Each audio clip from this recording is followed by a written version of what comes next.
8 people killed and several wounded after a student opened fire at the university in Perm. Yemi, Osinbajo, Atiku Bagudu, other stakeholders advocate girl-child education in Nigeria. War for independence, France President Emmanuel Macron pleads for forgiveness from the Harkis Algerians who fought for France's independence. Details coming up shortly.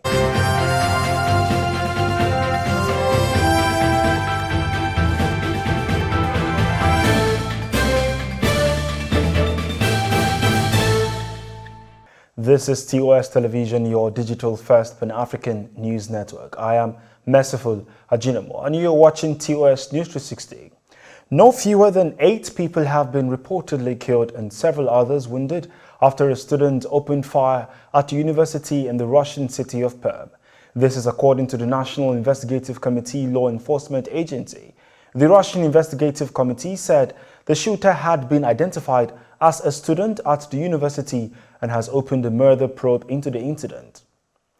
President Vladimir Putin's United Russia Party claimed victory in the country's parliamentary elections despite a drop in support a few hours after the polls closed on Sunday evening. There have been numerous allegations of ballot stuffing and forced voting. It was gathered that Putin's most vocal critics were barred from running in the election, and candidates who were allowed to stand were heavily vetted. Vice President Yemi Osinbajo has tasked government at all levels and well-meaning Nigerians to deliver on their roles of providing basic education for the benefit of the citizenry, especially the girl child.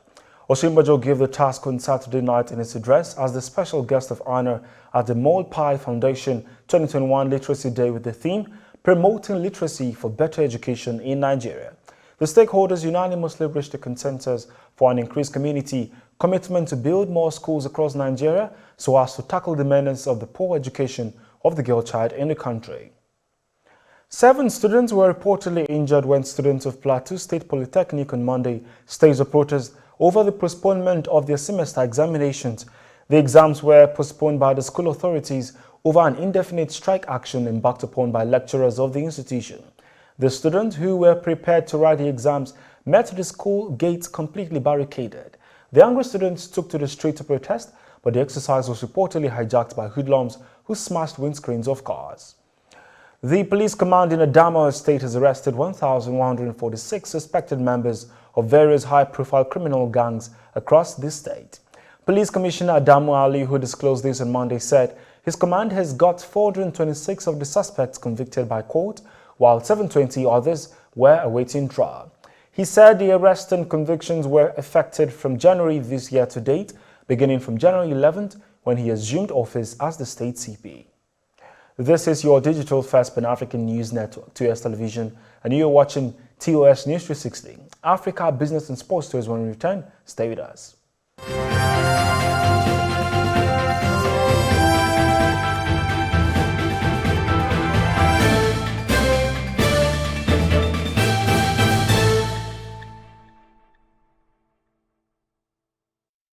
Thanks for staying.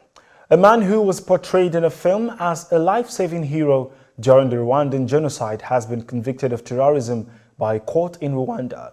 Paul Rusesabagina was found guilty of backing a rebel group in a series of attacks which killed 9 civilians in 2018. Rusesabagina's journey from celebrated figure to state enemy happened as his criticism of the government grew. And France President Emmanuel Macron has asked for forgiveness from the Harkis Algerians who fought for France during Algeria's War of Independence. Macron faced heckling from Harkis in the audience as he said France had failed in its duties to them. He promised a monument and legislation on reparations by the end of 2021. The new military leaders in Guinea arrested a former minister on Sunday and ransacked his home before releasing him hours later. Armed men in uniform raided Thibault Camara's apartment in the capital Conakry in the morning and took him to an unidentified location. His arrest was confirmed by the ruling National Committee of Reconciliation and Development as well as his team. And talking business, according to a data by the National Bureau of Statistics, the Nigerian power sector recorded a year-on-year growth of 114.30% in the second quarter of 2021. In spite of the interventions which have resulted in a 114.3% growth in GDP, the performance of the Nigerian power sector has remained awful, recording less than 4,000 megawatts of electricity which did not reflect the growth, according to experts. Nigeria on Sunday came fourth at the 2021 African Senior Women's Volleyball Championship in Kigali, Rwanda, after losing 0-3 to Morocco. The team lost 19-25, 17-25, 18-25 in their last classification match at the championship. Likewise, Nigerian men's team had finished in 7th position in the classification match on Tuesday at the championship. The 2021 African Senior Nations Championship, which started on September 5th, is expected to end on Monday. And that is TOS News 360 on your digital first Pan-African news network. For more update, visit www.tostvnetwork.com. Follow and like our social media handles on Facebook, Twitter, and Instagram. And remember to subscribe on YouTube. Stay with us and enjoy more programs on the network. I am Merciful Ajinamo. Many thanks for watching.